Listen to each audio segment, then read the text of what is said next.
যখন সূর্য পশ্চিম দিকে অস্তমিত হয়ে যায়, সূর্য যখন পশ্চিম দিকে অস্তমিত হওয়ার পরে একটু সময়ের ভিতরে ঢুকে যায়, তেমন ভাবে আসরের সময় যেমন স্বল্প ওই সূর্যটা পশ্চিম দিকে ডুবিত হয়ে যায়, তেমনি করে একজন মানুষ তার জীবনটা এত ছোট, ওই ছোট জীবনের আল্লাহ তাআলা এটা বোঝাতে চাইলেন যেমনভাবে সূর্যটা ডুবে যায় তেমনভাবে তোমাদের জীবন নামক যে সূর্যটা আছে ওই সামান্য সময়ের ভিতরে তোমাদের ইন্তেকাল হয়ে যাবে। এই সামান্য সময়ের ভিতরে আল্লাহ চারটি কাজ দিলেন বান্দাদেরকে। কয়টি? আমার কথা বোঝা যাচ্ছে না? তাহলে একটু আওয়াজ দিয়ে আমার সাথে কথা বলবেন। এই সামান্য সময়ের ভিতরে আল্লাহ কয়টি কাজ দিলেন? চারটি কাজ দিলেন। আমাদের চারটি মিশন আল্লাহ পাক দিলেন। সর্বপ্রথম আল্লাহ বলছেন, ওয়াল আসরি ইন্নাল ইনসানা লাফি খুসর, কসম সময়ের, ইন্নাল ইনসানা লাফি খুসর, নিশ্চয় প্রত্যেকটি মানুষ ক্ষতিগ্রস্তের মধ্যে আছে। ইল্লাল্লাযীনা আমানু, তারা ব্যতীত, আমানু যারা ঈমান এনেছে, ওয়া আমিলুস সালিহাত যারা নেক আমল করে, ওয়া তাওয়াসাউ বিল হক যারা একে অপরকে সত্য কাজের আদেশ দেয়, ওয়া তাওয়াসাউ বিস সাবর এবং যারা বিপদে আপদে প্রত্যেকটা সময় ধৈর্য ধারণ করে। এই সীমিত সময়ের ভিতরে আল্লাহ আমাদেরকে চারটা মিশন দিলেন। বান্দারে, ওই চারটা মিশন পরিপূর্ণ করে যদি আমি আল্লাহ তাআলার কাছে আসো, তাহলে আমি আল্লাহ বিনা হিসাবে তোমাদেরকে জান্নাতে প্রবেশ করায় দেব। ইল্লাল্লাযীনা, তারা ব্যতীত। আর প্রত্যেকটা মানুষদেরকে আল্লাহ ক্ষতিগ্রস্তের মধ্যে শামিল করেছেন, যে প্রত্যেকটা মানুষ ক্ষতিগ্রস্ত, কিন্তু চার শ্রেণী ব্যক্তি কখনোই ক্ষতিগ্রস্ত হবে না। যারা ইমানদার, আমানু যারা ইমান এনেছে, ওই ইমানটা যে কত বড় একটি দৌলত আমাদেরকে বুঝতে হবে, যে ইমান কত বড় দৌলত। আল্লাহ তাআলা এই পৃথিবীর মধ্যে 1 লক্ষ মতান্তরে 2,24,000 নবী রাসূলদেরকে প্রেরণ করেছেন। প্রত্যেক নবী রাসূলগণ ইমানের দাওয়াত দিয়েছেন। অনেক মানুষ ইমান কি বুঝতেছে, আল্লাহকে চিনতে পেরেছে, নবীকে চিনতে পেরেছে, কিন্তু ইমান আনতে পারে নাই। যেমন ফেরাউনের দিকে তাকায়, ফেরাউনের ইতিহাস দেখলে দেখবেন ফেরাউনটা এমন একটা ব্যক্তি ছিল যে বলেছে, আনা রাব্বুকুমুল আ'লাম, আমি সব থেকে বড় খোদা, নাউযুবিল্লাহ, সব থেকে বড় খোদা দাবি করেছে। অথচ ফেরাউন জানে আল্লাহ একজন আছেন, আল্লাহ ছাড়া আর কেউ নাই, আল্লাহ আমাকে অবশ্য লালন পালন করেছেন, ওইটা ফেরাউন খুব ভালো করে জানতো। কিন্তু কওমের কাছে তা প্রকাশ করে নাই। কওমকে নিজের রাজত্ব টিকানোর জন্য, নিজের ক্ষমতা দেখানোর জন্য কওমকে বলতো, আমি আল্লাহ, সুতরাং তোমরা যা চাইবা আমি সব কিছু করার ক্ষমতা রাখি। ফেরাউন প্রত্যেক মানুষদেরকে এমন ভাবে বলতো, তার কওমকে। আজকে বলেছে মেঘ, তার কওমের লোকেরা যদি বলতো, ফেরাউন আজকে মেঘের দরকার, আজকে বৃষ্টির প্রয়োজন, সঙ্গে সঙ্গে ফেরাউন বলার সাথে সাথে বৃষ্টি হয়ে যেত। ওইটা কি তার ক্ষমতায় ছিল? ওইটা ফেরাউনের ক্ষমতায় ছিল না। আমার বন্ধুগণ, কিতাবের মধ্যে এসেছে, ওই ফেরাউন গভীর রাত ঘুম থেকে উঠে মহারবের কাছে চাইতো, আল্লাহ তাআলা আপনি তো জানেন আমি আপনার বান্দা। কে বলতো?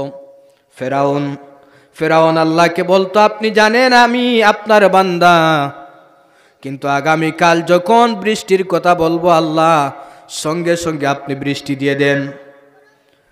এইভাবে করেন প্রতি রাত ফিরাউন আল্লাহ তাআলার কাছে চাইতো, আল্লাহর কাছে বারবার চেয়েছিল, আল্লাহ আগামীকাল আমি যা যা বলবো আপনি তা তা দিয়ে দিবেন। আল্লাহ তাআলা দিয়ে দিতেন। আল্লাহ কোনো বান্দার কথাকে ফিরান না।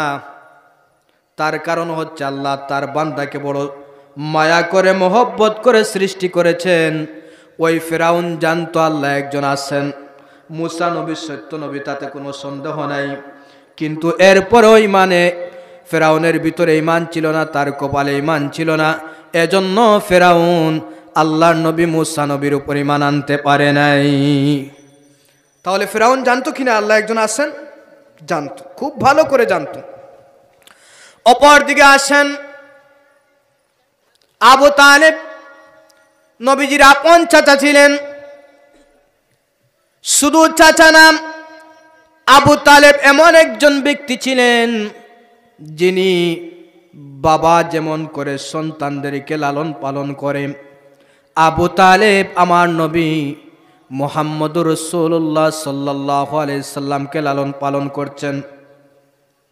সারাটা জীবন আমার নবীকে দেখাশোনা করলেন।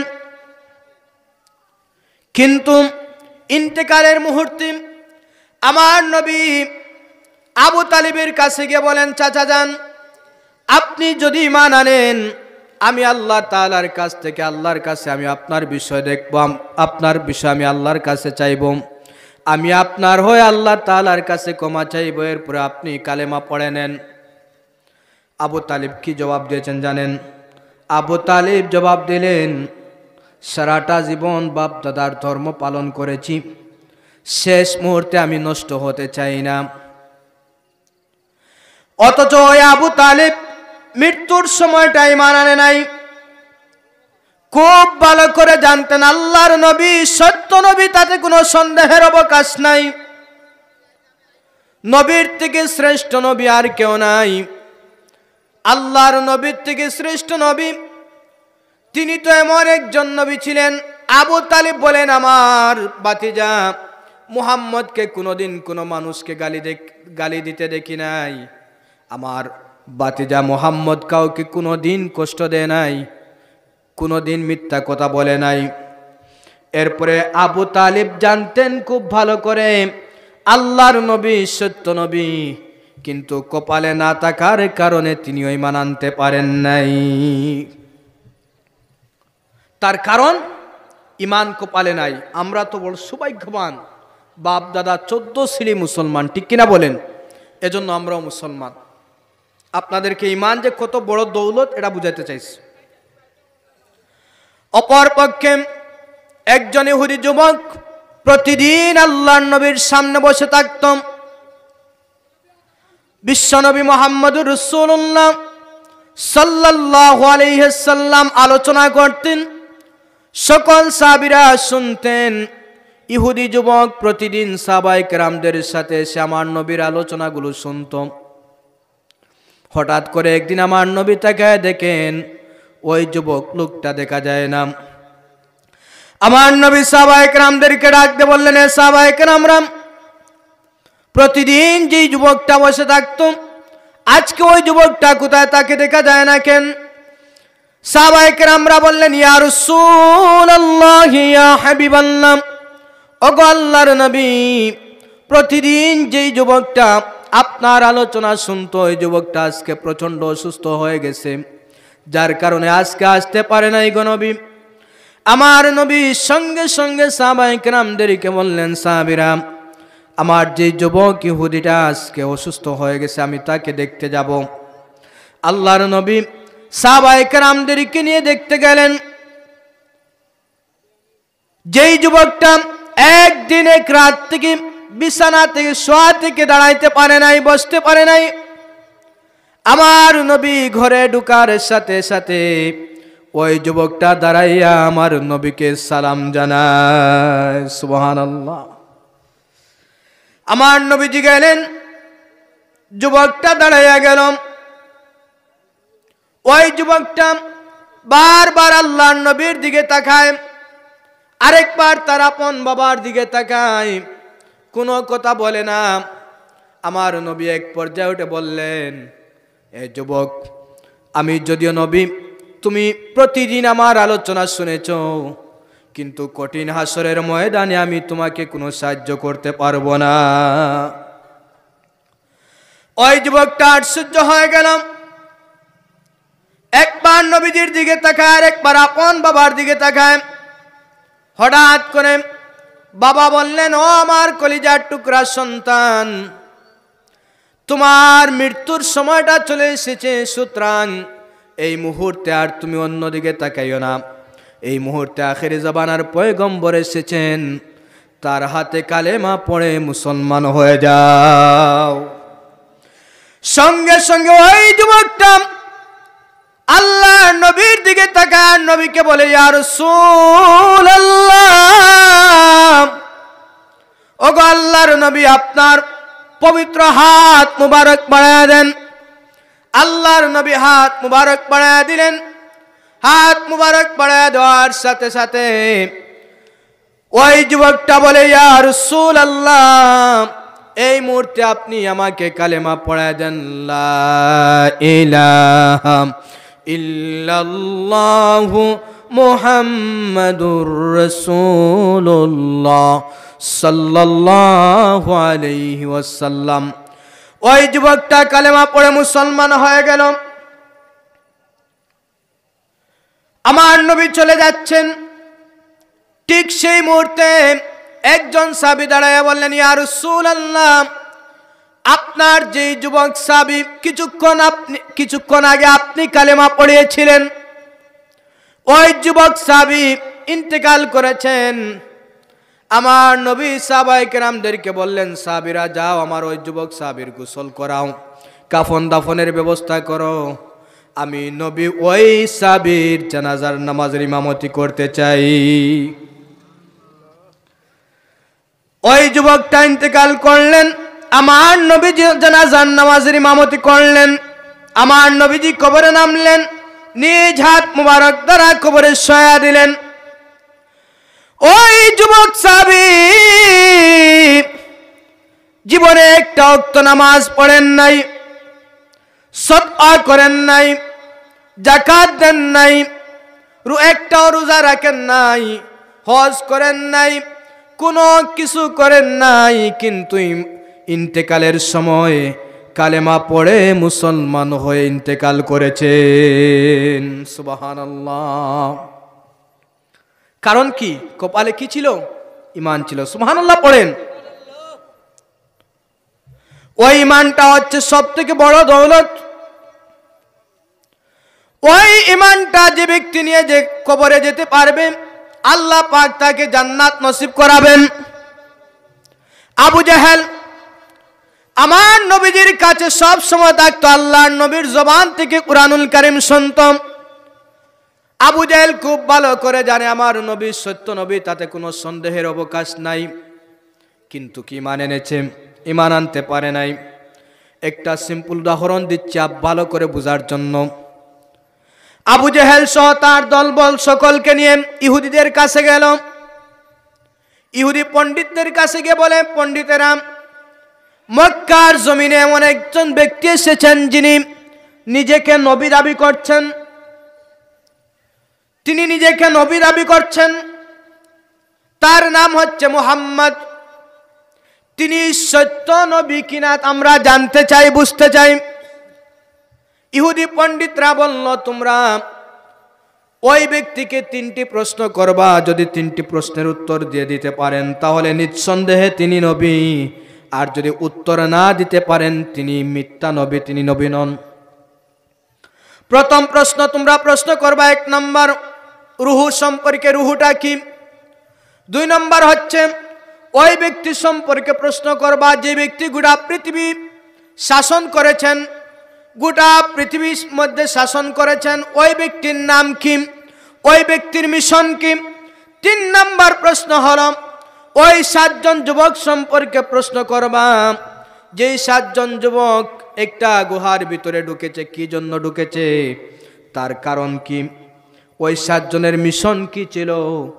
এই 3টা প্রশ্নের উত্তর যদি মুহাম্মদ সাল্লাল্লাহু আলাইহি সাল্লাম দিতে পারেন তাহলে নিঃসন্দেহ তিনি নবী, তাতে কোনো সন্দেহের অবকাশ নাই।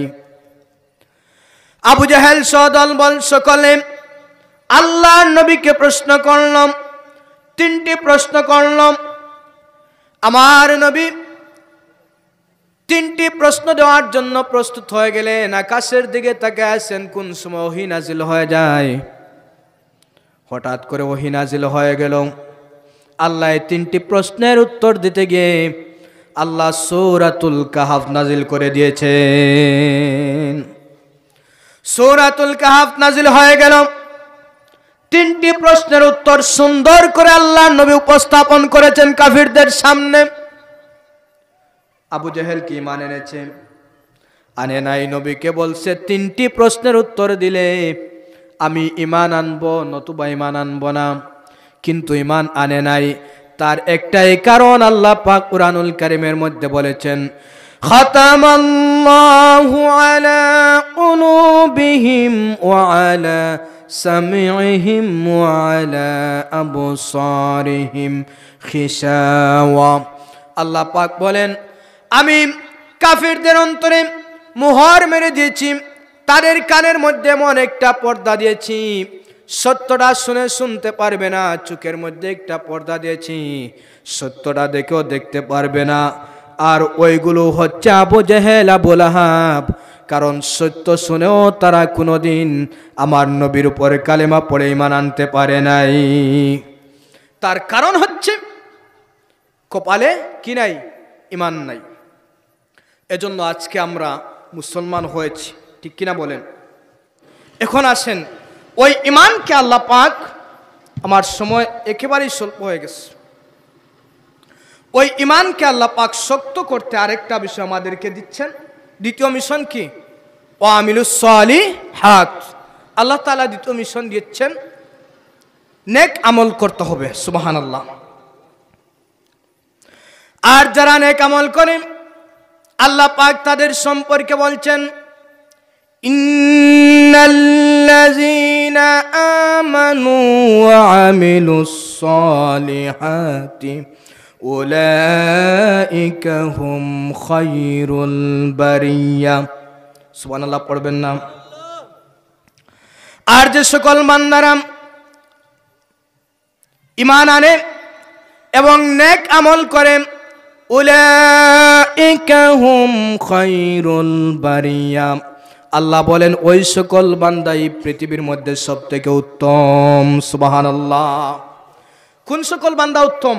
যারা ঈমান আনে, নেক আমল করে। আল্লাহ বলেন নাই বাংলাদেশে প্রধানমন্ত্রী উত্তম, আল্লাহ বলেন নাই অমুক প্রেসিডেন্ট উত্তম, আল্লাহ বলেন নাই শিল্পপতি উত্তম, আল্লাহ তাআলা এমপি কে উত্তম বলেন নাই, চেয়ারম্যানকে বলেন নাই, মেম্বারকে বলেন নাই, ঠিক কিনা বলেন? আমরা মনে করি মন্ত্রী হচ্ছেন সব থেকে শ্রেষ্ঠ, এমপি হচ্ছেন সব থেকে শ্রেষ্ঠ, চেয়ারম্যান হচ্ছেন সব থেকে শ্রেষ্ঠ। আমার ভাইরা, আল্লাহ তাআলা ওই সকল বান্দাদেরকে শ্রেষ্ঠ বলেছেন।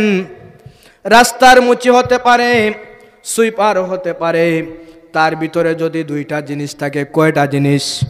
সকলে বলেন না বাবা, কয়টা জিনিস? 2টা জিনিস যদি থাকে তাহলে ওই বান্দা সব থেকে উত্তম। রাস্তার যদি মুচি হয়, তার ভিতরে ঈমান এবং যদি আমল থাকে, ওই বান্দা সব থেকে শ্রেষ্ঠ। বলেন সুবহানাল্লাহ।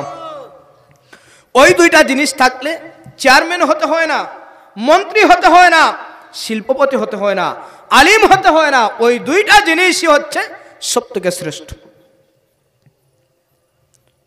আমার ভাইরা, যারা নেক আমল করে আল্লাহ পাক ওই সালিহদের অনুসরণ করার বলছেন যে তোমরা সালিহদের অনুসরণ করো।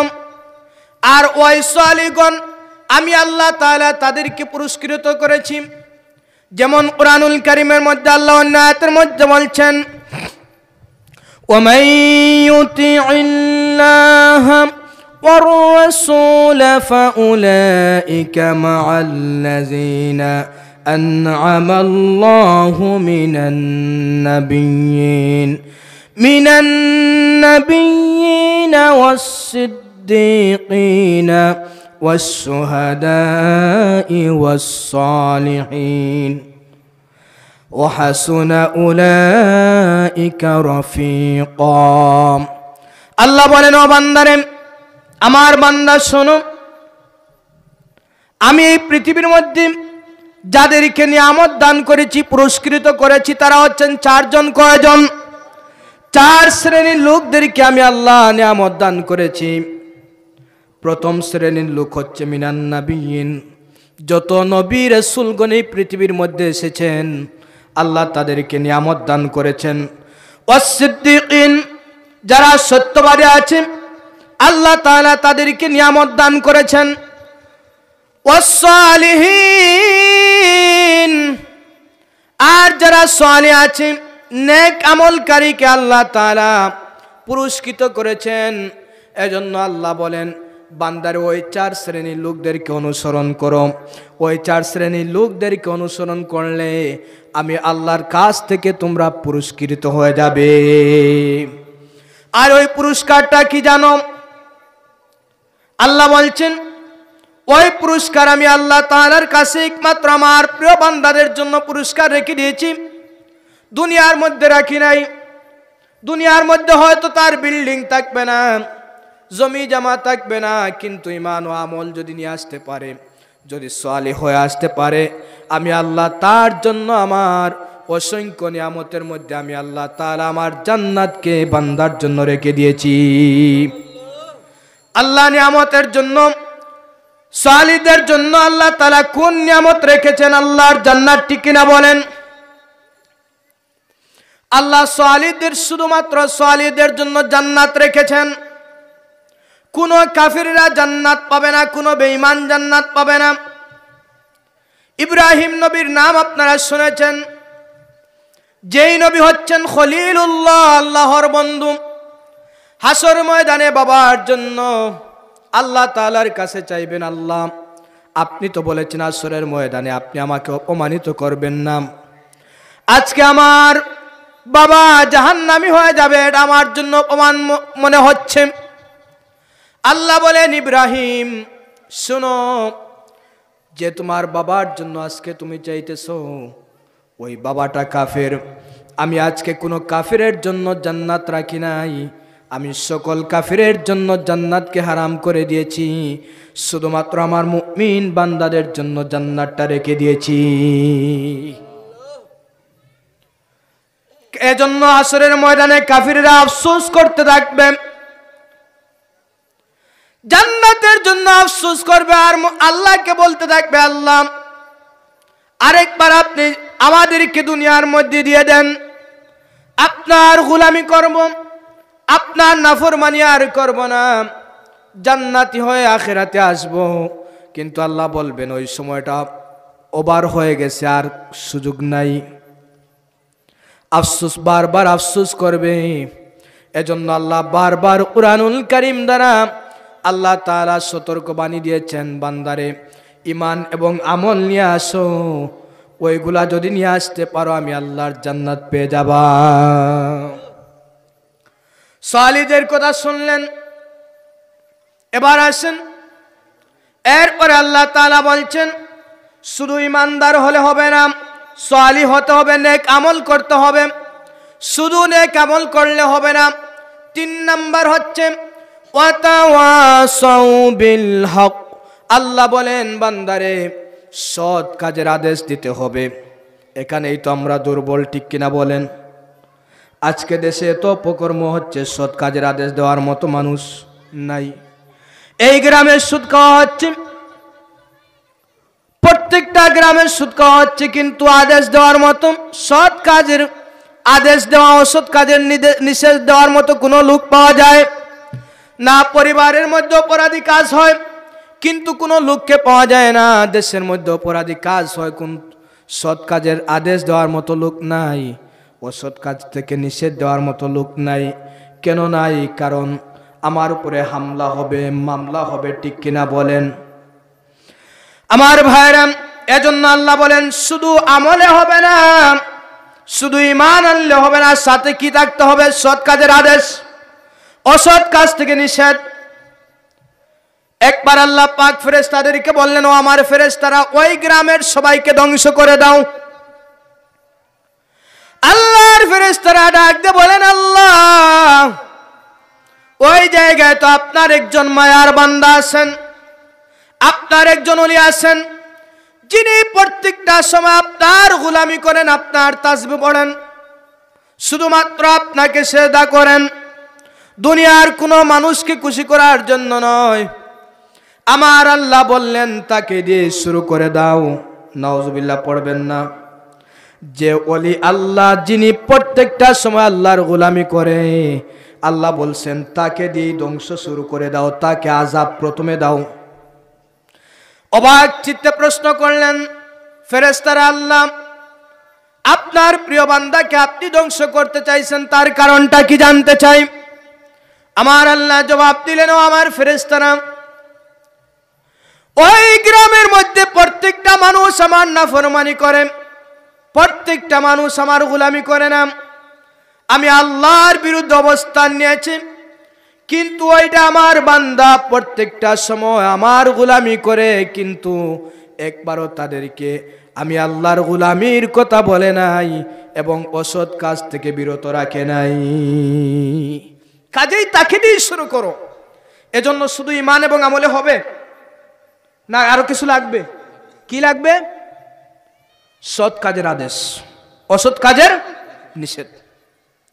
এজন্য আল্লাহ পাক কুরআনুল কারীমের মধ্যে বলছেন, কুনতুম খায়রা উম্মাতিন উখরিজাত লিন-নাসি তা'মুরুনা বিল মা'রুফ ওয়া তানহাউনা আনিল মুনকার।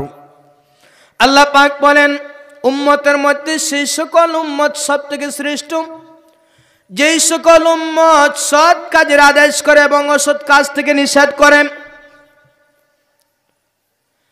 অন্য আয়াতের মধ্যে আল্লাহ পাক আদেশ করছেন বান্দাদেরকে সৎ কাজের আদেশ দেওয়ার জন্য। আল্লাহ পাক বলছেন, ইয়া আইয়ুহাল্লাযীনা আমানুত্তাকুল্লাহা ওয়া কুনু মা'আস সাদিকিন। হে আমার ইমানদার বান্দারা, আমি আল্লাহর গোলামি করো, আমি আল্লাহকে ভয় করার মতো ভয় করো, আর তোমরা সত্য কথা বলো। সত্য কথা বলে মামলা হামলা হবে, এগুলা ভয় করো না, আমি আল্লাহকে ভয় করো। যদি আমি আল্লাহকে ভয় করার জায়গায় ভয় না করে অন্যকে ভয় করো, তাহলে আমাকে পাবে না, পাওয়ার সুযোগ নাই। এজন্য তো 1,24,000 নবী রাসূল যেই গ্রামে আল্লাহ পাঠিয়েছিলেন ওই গ্রামে থাকতে পারেন নাই। একজন নবী তাদের গ্রামে থাকতে পারেন নাই। জানেন কি জন্য? যে আপন গ্রামের লোক, আপন পরিবারের লোক তাদের দুশ্মন। এমন কোন নবী নাই গ্রামে থেকেছেন। প্রত্যেক নবীরা হিজরত করেছেন, কারণ হচ্ছে তার গ্রামের লোক দুশ্মন, তার আপন লোক দুশ্মন। তেমনি ভাবে আমার নবীর গ্রামের লোক দুশ্মন ছিলেন কিনা?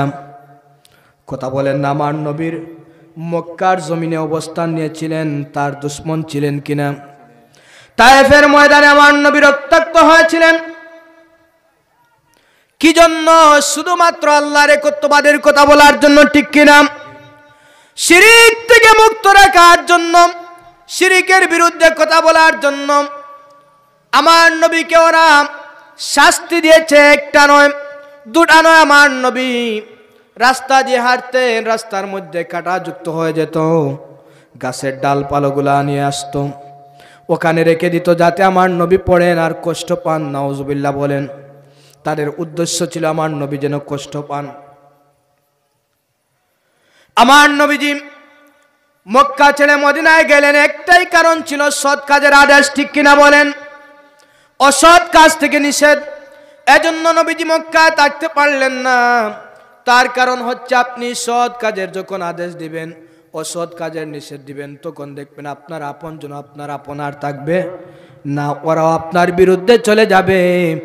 এজন্য সৎ কাজের আদেশ দিতে হবে মুসলমান হলে, ঠিক কিনা বলেন? আজ বাংলাদেশে কত কিছু হচ্ছে, কিন্তু সৎ কাজের আদেশ দেওয়ার মতো লোক পাওয়া যায় না।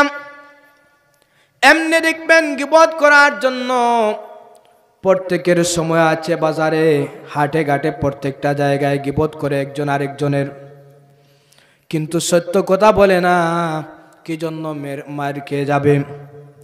এই ভয় আল্লাহ পাক বলেন এই ভয় করলে চলবে না, একমাত্র আমি আল্লাহকে ভয় করতে হবে ভয় করার মতো, আর তোমাদেরকে সৎ কাজের আদেশ দিতে হবে।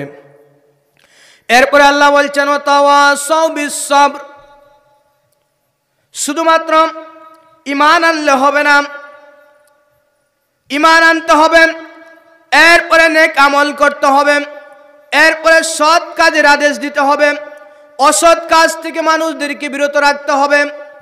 এরপরে আল্লাহ বলছেন বান্দারে ধৈর্য ধারণ করতে হবে। কারণ কি, যে যখন তুমি সৎ কাজের আদেশ দিবে অসৎ কাজ থেকে মানুষদেরকে নিষেধ করবে, তখনই তোমার উপর হামলা মামলা হবে, তখন তোমাকে ধৈর্য ধারণ করতে হবে। দেখেন কি সুন্দর আল্লাহ সূরাতুল আসরের মধ্যে বলছেন। যেমন আমি একটি উদাহরণ দিচ্ছি, একটা দেয়াল আমরা তৈরি করতে চাই, দেয়ালের মধ্যে প্রথম ইট একটার উপর আরেকটা একটার উপর আরেকটা যদি বসানো, ওই দেয়াল টিকবে তো না? সিমেন্ট বালুর প্রয়োজন আছে? সিমেন্ট লাগবে কিনা? সিমেন্ট লাগবে। তাহলে প্রথম কাজ হচ্ছে ইটকে মজবুত করতে কি লাগবে? সিমেন্ট বালু লাগবে। সিমেন্ট বালু দেওয়ার পরে একটা অপূর্ণ থেকে যায়, আস্তর লাগে কিনা?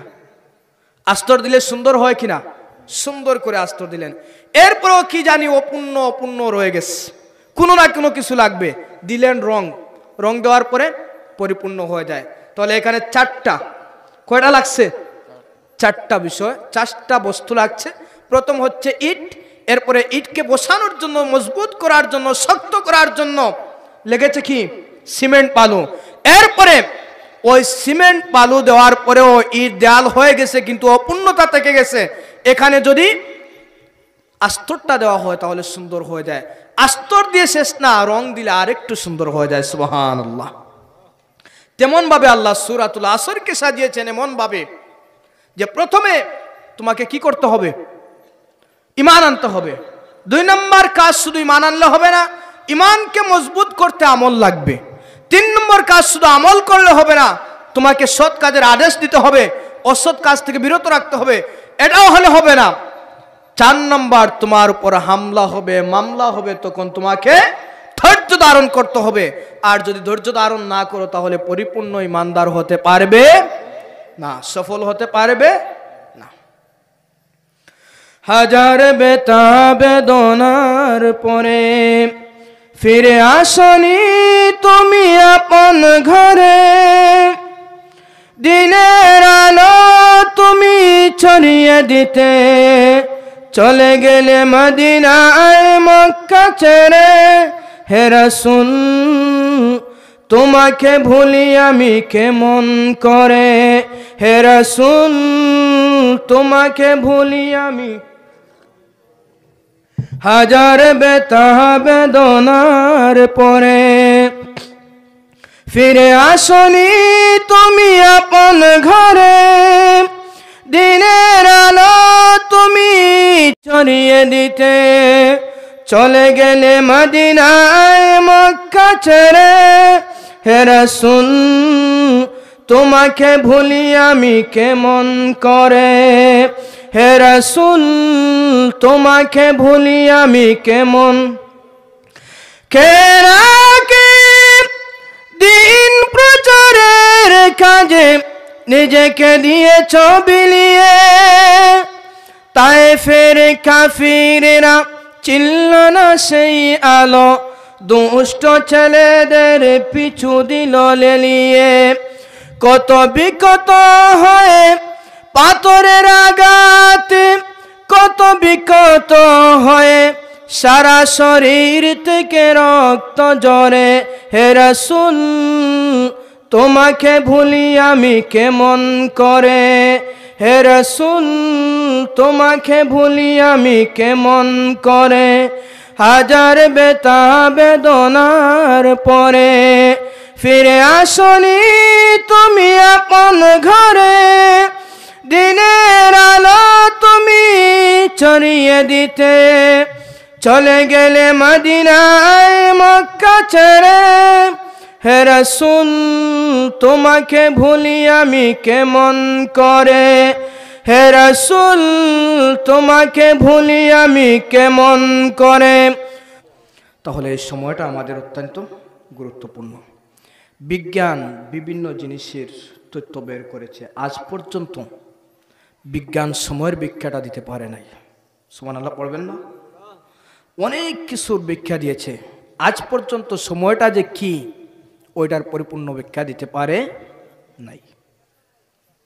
তারা বলছে ঊর্ধ্ব জগতে যদি কোনো একটি গ্রহে কোনো একজন মানুষকে তোলা যায়, সেখানে যদি সে 1 মাস থাকে, 1 বছর যদি থাকে, তাহলে পৃথিবীতে এসে দেখবে, অর্থাৎ জমিনে এসে দেখবে 100 বছর হয়ে গেছে। 2 বছর থাকলে 200 বছর।